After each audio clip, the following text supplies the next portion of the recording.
We are gathered here to fill you with fear and give you a treat for your ears as we invade your mind with our scary rhymes and some tales that can be gory. As you bear witness and sit here and listen to our poetic horror stories.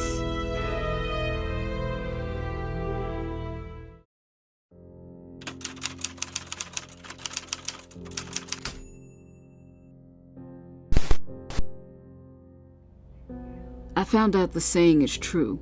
When you stare into the abyss stares back into you. This is not just a metaphor to me. I take this statement literally.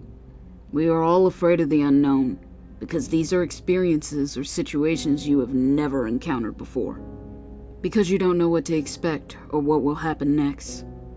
You see, I was diagnosed with a terminal disease. It is moving through my body rapidly and aggressively. It's hard when you're young to think about your morality. I'm 24 years old, and when you're my age, you believe you will live forever. Life is so fragile. One moment you're here, and the next you're gone. Thinking about this makes me feel terrible. I know death is inevitable. We are all going to die one day. But I never thought I would go so soon. I never thought I would go in this way. This is unfair. I would give anything to be spared.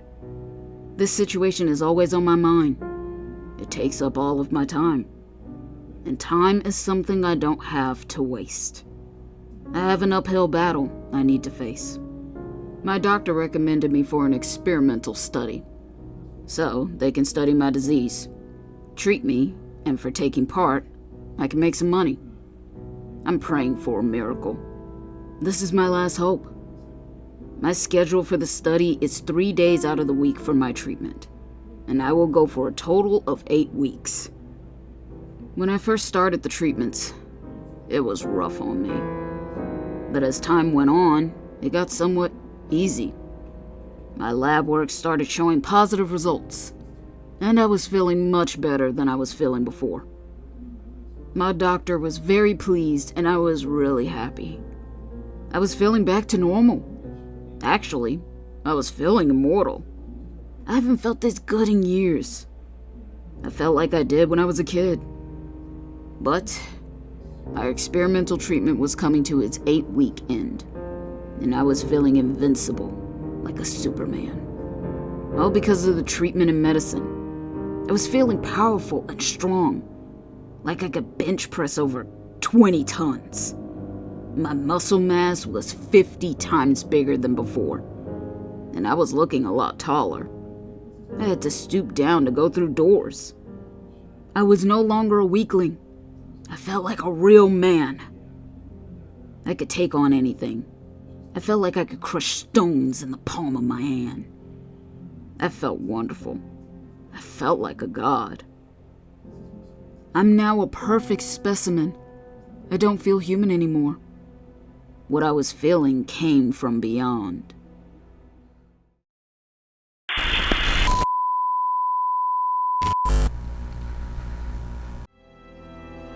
This is just a friendly reminder to please like and comment to let us know how we are doing so far.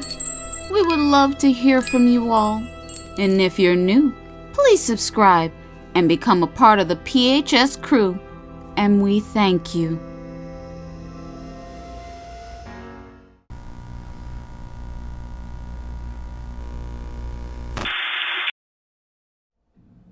When I met with my doctor about my very last treatment, he went over my lab work with me. And he told me that my disease was in remission. We can now take the dosage down. We can take it easy, he said. Besides, your lab work is showing high levels of steroids in your system, and we need the levels to come down in your blood. We need everything to become even. I instantly became enraged because he was trying to take my medicine away. All I could see was red. Something switched on in my head. I told him, "You can't take my medicine from me. It's what keeps me alive, and without it, I'll die." The doctor said, "You don't understand. You really don't need the medication anymore. You're now in remission. The experimental treatment was successful." I stood up, hovering over my doctor, growing more pissed with his every word. In my blind rage, I could only hear in my head, "He needs to hurt. It's what he deserves." I yelled at him, "I know why you want to take my medication from me. It's because you know it has made me a god, while you are weak. I could snap your neck like a twig, and I will if you tell me you are going to take my medication away from me. Don't say it again." I could see my doctor was shaking and scared.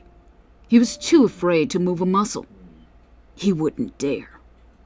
But he did work up the courage to say, "This is why you need to stop the medication. You are in a steroid-induced rage. This is not good. You are not okay." Without thinking, I kicked my doctor in his chest, and he went flying through his office wall. He was knocked out cold, as he laid there lifeless in the middle of the hospital hall. I found out later I had broken his back, and his lungs had collapsed. But I was so angry that day. I let out a big, loud roar. I felt like I turned into the Incredible Hulk. I had to be tranquilized, because I tore up half the hospital. I had lost my freaking mind. When I woke up, I was in a criminal insane asylum, in a padded room in a straitjacket. I barely remember what had happened, but I'm glad to say I'm still in remission from my disease, and I'm back to my old self. My mind is at peace. The medication is completely gone from my system. I'm no longer that rage-filled steroid monster. I just wish I didn't take out my aggression on my poor, old, helpless doctor.